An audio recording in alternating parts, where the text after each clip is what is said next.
अस्सलाम वालेकुम। अवाम दोस्त टेलीविज़न यानी एडी टीवी से मैं सोहेल सैयद आपसे मुखातिब हूँ। आज मैं आपसे दो मौज़ूआत पे बात करूँगा। एक पहला मौज़ू हमारा मरी में जो सानिया हुआ है उस हवाले से है, और दूसरी बात मैं करूँगा फॉरेन फंडिंग केस के हवाले से जो रिपोर्ट आई है उस पे। तो दोनों बातें शुरू करने से पहले आपसे गुजारिश है कि इस चैनल को सब्सक्राइब करें, वीडियोस को लाइक किया करें और कमेंट दिया करें। तो आइए चलते हैं अपने मौजूआत की तरफ। सबसे पहले मैं आज बात करूंगा सानिया मरी पे, जिसपे मैं अभी तक की इत्तला के मुताबिक 24 अफराद जाबहक हुए हैं जो सड़कों पे गाड़ियों में फंस गए थे वहां के बर्फानी तूफान में, और उसके बाद किसी भी किस्म की उनको इमदाद नहीं मिली और वो गाड़ियों ही में अपने इंतकाल कर गए या जाबहक हो गए। तो इस सिलसिले में एक जो बड़ा अहम सवाल इस वक्त हो रहा है सोशल मीडिया पे भी और मीडिया हाउसेज में भी, वो ये है कि इस साने का जिम्मेदार कौन है। तो इस मौजू पे जब मैंने थोड़ी मालूमात जमा करने की कोशिश किया तो मेरे इल्म में आया कि शेख रशीद साहब जो हमारे वजीर दाखिला हैं, उन्होंने सानिया से एक रात पहले ये ऑर्डर जारी कर दिया था महकमा मौसमियात की पेशिंगोई सुनने के बाद कि वहां पे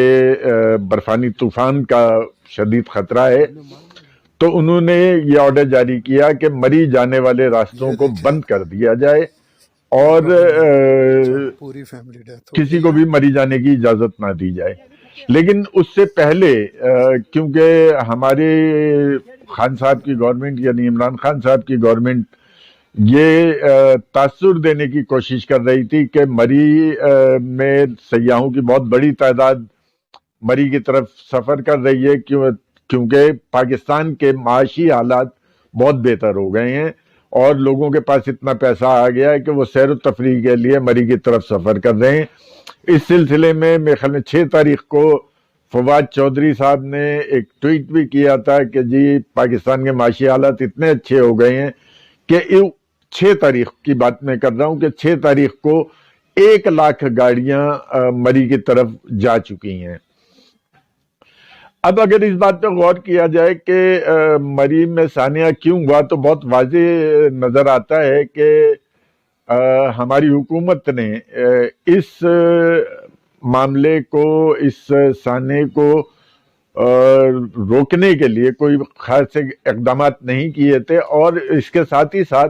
लोगों को बढ़ावा दे रही थी कि वो मरी की तरफ सफर करें, तफरीह के लिए मरी चले जाएं। चुनाचे उसका नतीजा ये हुआ कि मरी में रश बेइंतहा बढ़ गया और रश बढ़ने की वजह से मरी में पार्किंग की जगह नहीं रह गई। जब पार्किंग में की जगह मरी में मौजूद नहीं रही और गाड़ियां बहुत ज्यादा हो गई, 1 लाख जिस तरह के इत्तलात हैं कि 1 लाख के करीब गाड़ियां चली गई मरी में, तो मरी की कैपेसिटी मरी में गाड़ियों की पार्किंग की कैपेसिटी 10,000 से 20,000 के दरमियान की जा सकती है, इससे ज्यादा नहीं है। जब 1 लाख गाड़ियां वहां पहुंची तो पार्किंग की जगह नहीं थी, लोगों ने अपनी गाड़ियां सड़कों पे खड़ी कर दी, जिसकी वजह से सड़कें ब्लॉक होना शुरू हो गई।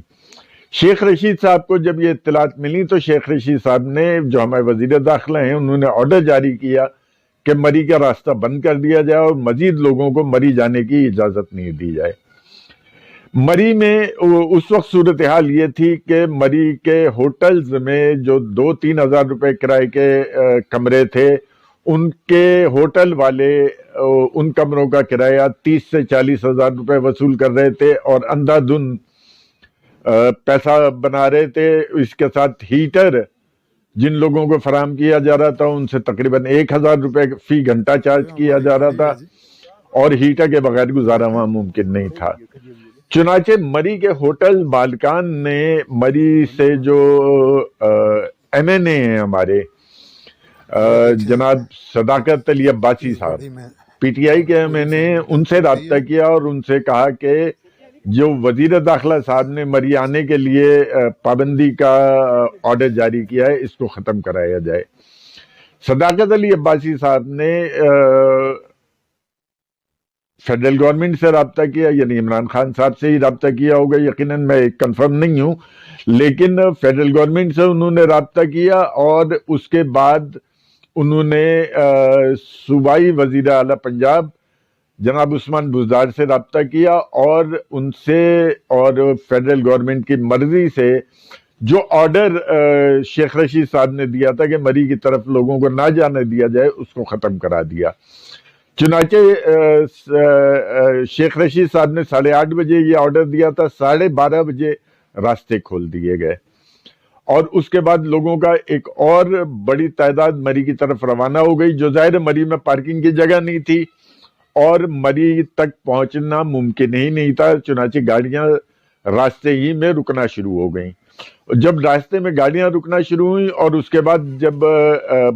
برف کا طوفان آیا ہماری اور گاڑی ہے برف باری شروع ہوئی تو لوگ سڑکوں پہ بے یار و مددگار کھڑے تھے، ان کے پاس کوئی چیز نہیں تھی، نہ کوئی ان کی مدد تھی، نہ کوئی سرکاری محکمہ تھا جو ان کی مدد کرتا۔ یہ دیکھیں اگر آپ لوگوں نے سنا ہو نوید ASI نوید جو اپنی فیملی کے ساتھ اس گاڑی میں پھنسے ہوئے تھے، انہوں نے کئی مرتبہ لوکل اتھارٹیز کو کال کیا کہ بھائی ہماری مدد کو پہنچیں اور یہاں سے جو گاڑیاں برف میں پھنسی ہوئی ہیں ان کو نکالنے کے لیے کوئی راستہ اختیار کیا جائے، لیکن مری میں صبح تک کسی بھی قسم کی کوئی مدد نہیں پہنچی۔ دوسری طرف جو لوگ اتر کے پیدل ہوٹل میں جانے کی کوشش میں تھے یا ہوٹل تک پہنچ سکے، ان لوگوں کو بھی ہوٹل کے ہوشربا کرایوں کی وجہ سے کمرے میں اثر نہیں آئے، چنانچہ وہ لوگ بھی گاڑی میں واپس آ کے بیٹھ گئے، اور گاڑی میں بیٹھنے کے بعد ظاہر ہے اتنی سردی میں ہیٹر چلائے گئے ہوں گے یا انجن اسٹارٹ کیے گئے ہوں گے، اور برف باری کی وجہ سے سائلنسر بند ہو گئے، کاربن مونو آکسائڈ گیس گاڑیوں میں بھرنا شروع ہوئی، جس کی وجہ سے لوگ سوتے میں ہی انتقال کر گئے۔ میں کسی کو الزام نہیں دے رہا، یہ حقائق ہیں جو میں آپ کے سامنے رکھ رہا ہوں، اب فیصلہ آپ لوگ خود کریں کہ ان حقائق کے مطابق ذمہ دار کون ہے۔ میں ذاتی طور پہ جن کو ذمہ دار سمجھتا ہوں وہ یہی لوگ ہیں اور کہ جنہوں نے مری جانے کے راستے کھلوائے اور مری جانے پہ لوگوں کو اکسایا۔ تو باقی آپ خود فیصلہ کریں کہ اس سانے کا، اس واقعے کا، اس حادثے کا، پوری فیملی اس جو قتل عام ہوا ہے اس کا ذمہ دار کون ہے۔ تو یہ تو میرا آج کا پہلا موضوع تھا۔ دوسرا موضوع ہے ہمارا فارن فنڈنگ کیس کے حوالے سے، کہ فارن فنڈنگ کیس میں ایک رپورٹ اسٹیٹ بینک نے الیکشن کمیشن آف پاکستان کو دی ہے، جس میں وہ تمام اکاؤنٹس اور ان اکاؤنٹس کے سورسز کا احاطہ کیا گیا ہے، بتایا گیا ہے کہ یہ اکاؤنٹس میں پیسہ کہاں سے آیا۔ اس رپورٹ کے مطابق ابراج گروپ کے عارف نقوی صاحب جو اس وقت نیو یارک میں گرفتار ہیں، اور جنہوں نے گرفتاری کے وقت نیو یارک ایئرپورٹ پہ یہ بتایا تھا کہ جی ان کے جو کانٹیکٹ، سب سے بڑا کانٹیکٹ ہے وہ وزیر اعظم پاکستان عمران خان صاحب ہیں۔ تو وہ عارف علوی صاحب پی ٹی آئی کے ایک بڑے فائنینسر تھے، بڑے سپورٹر تھے، اور پی ٹی آئی کو سپورٹ کیا کرتے تھے۔ اس رپورٹ کے مطابق انہوں نے 24 لاکھ روپے پی ٹی آئی کو فنڈنگ کی۔ چنانچہ جب پی ٹی آئی کی حکومت آئی تو اس 24 لاکھ روپے کے جواب میں عمران خان صاحب نے ابراج گروپ کے ایک کمپنی کے الیکٹرک کو 90 لاکھ روپے کے قرضے جو تھے، یہ واجبات جو تھے، وہ معاف کر دیے۔ 24 لاکھ روپے دے کے اگر 90 لاکھ روپے کے قرضے معاف کرائے جائیں تو یہ ہمارے خان صاحب کے خیال میں یہ کوئی بے ایمانی نہیں ہے اور کوئی وہ نہیں ہے۔ ہمارے خان صاحب، ہمارے پرائم منسٹر صاحب بڑے شدت سے دعویٰ کرتے ہیں کہ وہ بڑے ایماندار ہیں اور وہ بڑے صادق اور امین ہیں، اور یہ صادق امین تو ہمارے خان صاحب کو سپریم کورٹ کے سابق چیف جسٹس ثاقب نثار صاحب نے بھی سرٹیفائی کیا ہے کہ یہ بڑے صادق اور امین صاحب ہیں، اور ان صادق امین صاحب نے 24 لاکھ روپے، اس 24 لاکھ روپے کو آپ رشوت کہیں، فنڈنگ کہیں یا جو کچھ بھی کہیں، اس 24 लाख रुपए के बदले में के इलेक्ट्रिक के 90 लाख रुपए माफ कर दिए। तो ये होती है सदाकत और अमानत, और ये हैं इमरान खान साहब जो सादिक और अमीन है। एक और साहब हैं मुस्लिम साहब, जिनका ताल्लुक भी अमेरिका से, ये पाकिस्तानी नज़ाद अमेरिकन है, और इन्होंने भी फॉरेन फंडिंग केस के में जो रिपोर्ट आई है उसके मुताबिक इन्होंने 31 करोड़ या 32 करोड़ रुपए अमेरिका से जमा करके और पाकिस्तान में पीटीआई को फंडिंग किया। चुनाचे आउट ऑफ द वे जाके मरी में इनको एक होटल की तामीर का ठेका दिया गया, और उस ठेका देने से पहले ये मुस्लिम साहब जाके केपीके के वजीर आला साहब से इन्होंने मुलाकात की, और उस मुलाकात के दूसरे दिन इनको वो करोड़ों अरबों रुपए का ठेका फराहम कर दिया गया। लेकिन एक जो बदकिस्मती साथ में हुई वो ये कि ये मुस्लिम साहब जो हैं ये कराची में या सिंध में सिंध हाई कोर्ट को मतलूब थे, और सिंध हाई कोर्ट से इनके वारंट निकले हुए थे। चुनाचे ठेका लेने के बाद फौरन बाद ये फ्लाई करके दुबई वापस चले गए, और वहां जाके इस वक्त ये दुबई में मुकीम है, और दुबई से अपने कारोबार को कंट्रोल कर रहे हैं, और ये लाखों करोड़ों का ठेका जो है वो मुकम्मल करा रहे हैं। तो इन दोनों मिसालों से मैं आप लोगों को ये खास तौर पे हमारे जो ये फॉरेन सपोर्टर हैं, जो हमारे गैर मुमालिक में रिहायशी पाकिस्तानी हैं, उनको ये ज़रूर बताना चाहता हूँ कि ये हैं हमारे सादिक अमीन इमरान खान साहब, जिनके बड़ी सदाकत और अमानत के चर्चे हैं। ये वो इमरान खान साहब हैं जिन्होंने हर एक को चोर कहना और हर एक को डकैत कहना अपना वतीरा बना रखा है। इन इमरान खान साहब के ये दो मिसालें जो इस वक्त फॉरेन फंडिंग केस के हवाले से सामने आ चुकी हैं।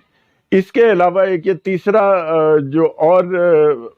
इमरान खान साहब की ईमानदारी और अमानतदारी पे बड़ा सबूत है, वो ये है कि अब जो एफबीआर ने इस साल जो डायरेक्टरी शाया की है उसके मुताबिक इमरान खान साहब ने उस डायरेक्टरी के मुताबिक इमरान खान साहब ने साल 2015 में 76,244 रुपए टैक्स अदा किया, साल 2016 में 1,59,609 रुपए टैक्स अदा किया, साल 2017 में 1,03,763 रुपए टैक्स अदा किया, साल 2018 में 2,82,449 रुपए टैक्स अदा किया, और ये साल 2018 वो था जब इमरान खान साहब को हुकूमत मिली। चुनाचे साल 2019 में हुकूमत मिलने के बाद ये वाज़ेह रहे कि मैं आपको ये बता रहा हूं कि ये जो अब टैक्स मैं आपको बता रहा हूं ये हुकूमत मिलने के बाद का टैक्स है जो इमरान खान साहब ने अदा किया, और उन्होंने 98,94,959 रुपए टैक्स अदा किया।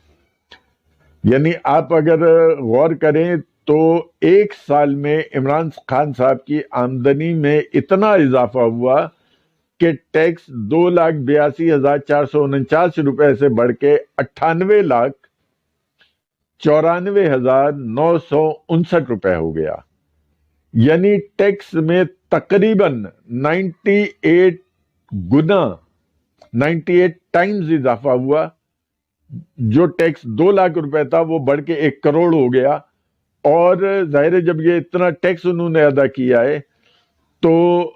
आमदनी भी इतनी ही हुई होगी, उसी हिसाब से बढ़ी होगी जब इतना टैक्स अदा किया है। तो मेरी समझ में ये बात नहीं आई कि ऐसा कौन सा कारोबार खान साहब ने एक साल में किया है, हुकूमत आने के बाद एक साल में ऐसा कौन सा कारोबार किया है, ऐसे कौन से उन्होंने ज़मीनें खरीद ली हैं कि जिसकी वजह से उनकी आमदनी में 100 गुना इजाफा हुआ है। मैं एक दफा फिर आपको बताऊंगा कि उनकी आमदनी में 100 गुना इजाफा हुआ है, जिसकी वजह से उन्होंने 100 गुना ज्यादा टैक्स अदा किया है। तो ये खान साहब पे फर्ज है, क्योंकि खान साहब ये कहते हैं कि मेरा तो कोई कारोबार ही नहीं है, میرا تو کوئی وہی نہیں ہے. میں تو کرکٹ کا پیسہ تھا میرے پاس اور میرے پاس کامنٹری کرنے کا پیسہ تھا, جس کے بعد یہ ٹیکس اب ان کا بڑھ کے 98,94,959 روپے ہو گیا ہے, 2,82,000 سے بڑھ کے. تو جو ہمارے دوست ہیں جو خان صاحب کے سپورٹرز ہیں وہ یقیناً سپورٹ کریں, لیکن یہ حقائق وہ ہیں جو خان صاحب کی حکومت میں خان صاحب کے اداروں نے جاری کی ہیں. خان صاحب کا یہ ٹیکس کلیکشن میں نے نہیں جمع کیا, یہ FBI نے شائع کیا ہے, اپنی ڈائریکٹری میں شائع کیا ہے. اگر آپ لوگ چاہیں تو یہ گوگل پہ سرچ کر کے یہ چیز حاصل کر سکتے ہیں. یہ ٹیکس کی پوری فہرست وہاں موجود ہے کہ کون سے سال میں خان صاحب نے کتنا ٹیکس ادا کیا. اسی طرح گوگل پہ ہی موجود ہے کہ مسلم صاحب کو ہوٹل کتنے میں دیا گیا اور کیا کیا مراعات لی گئیں. اور گوگل پہ ہی موجود ہے کہ عارف نقوی صاحب جو ابراج گروپ آف کمپنیز کے مالک ہیں, انہوں نے پی ٹی آئی کو کتنا فنڈ کیا, اور اس کے جواب میں پی ٹی آئی کی گورنمنٹ آنے کے بعد خان صاحب نے ان کے اوپر موجود کتنے واجبات ختم کر دیے. تو یہ ہمارے خان صاحب, یہ ہمارے صادق اور امین وزیر اعظم صاحب, اور ان وزیر اعظم کی صداقت اور امانت یہ ہے جو میں نے آج آپ کے سامنے رکھی ہے. Thank you very much. اور آخر میں پھر آپ سے گزارش کروں گا کہ اس چینل کو سبسکرائب کریں, ویڈیوز کو لائک کیا کریں, ویڈیو کو شیئرز بھی کیا کریں, دوستوں کو دکھایا کریں, تاکہ زیادہ سے زیادہ دوستوں تک معلومات اور علم پہنچ سکے. Thank you very much.